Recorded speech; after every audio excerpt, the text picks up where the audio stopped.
আসসালামু আলাইকুম। সম্মানিত দর্শক শ্রোতা, আজকে আমি যে বিষয়টি নিয়ে আলোচনা করতে চাচ্ছি সেটি হচ্ছে মাদক। বর্তমান সময়ে যুব সমাজকে গ্রাস করেছে এই ভয়াবহ মাদক।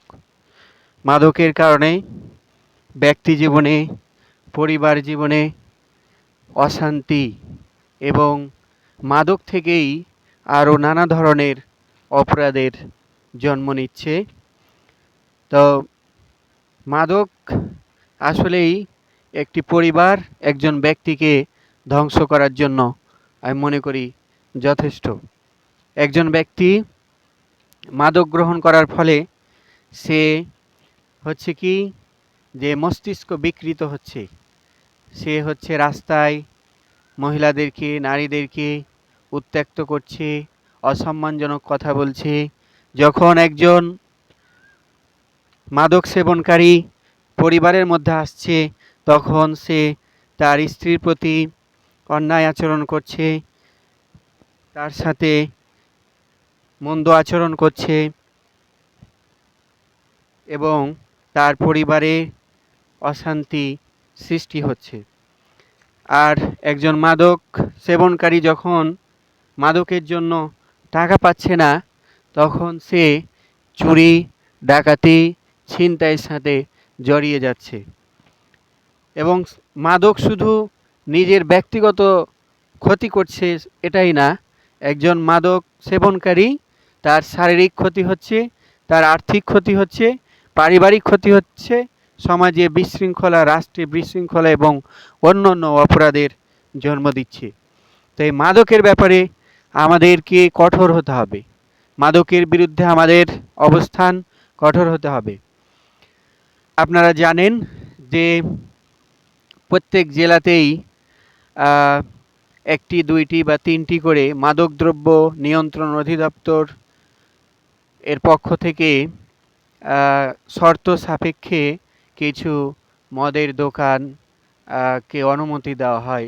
আমাদের চাঁপাইনবাবগঞ্জেও এর ব্যতিক্রম না।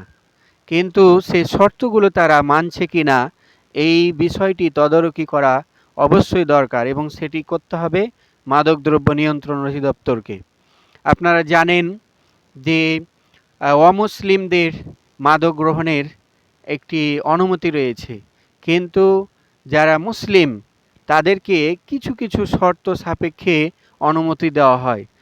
শুধু তাদের জন্যই মাদক বিক্রি হচ্ছে নাকি সবার জন্যই সহজলভ্য হচ্ছে, এ বিষয়টি আইন শৃঙ্খলা রক্ষাকারী বাহিনী এবং মাদকদ্রব্য নিয়ন্ত্রণ অধিদপ্তরকে তদারকি করা প্রয়োজন।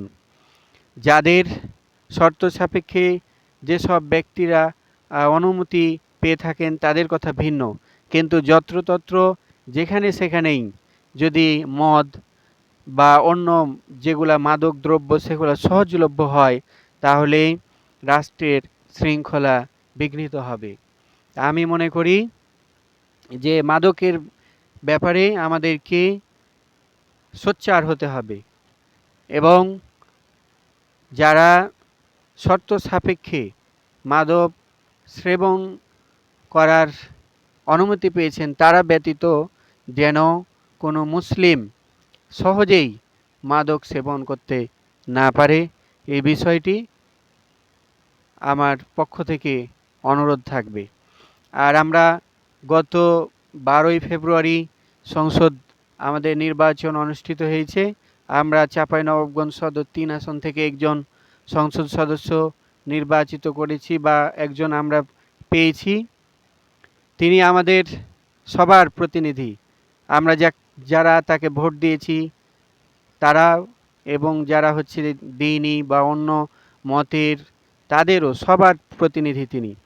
তো আমার অনুরোধ থাকবে মাননীয় সংসদ সদস্য প্রতি যে আপনি মাদকদ্রব্য নিয়ন্ত্রণ অধিদপ্তর, আইন শৃঙ্খলা রক্ষাকারী বাহিনীর সাথে সমন্বয় করে এই মাদকের ব্যাপারটি আইনানুগভাবে যেন সব কিছু হয়, শৃঙ্খলা বজায় থাকে, মাদকের ব্যাপারে আপনি এক ধরনের সংগ্রাম করবেন, এই আশা ব্যক্ত করছি।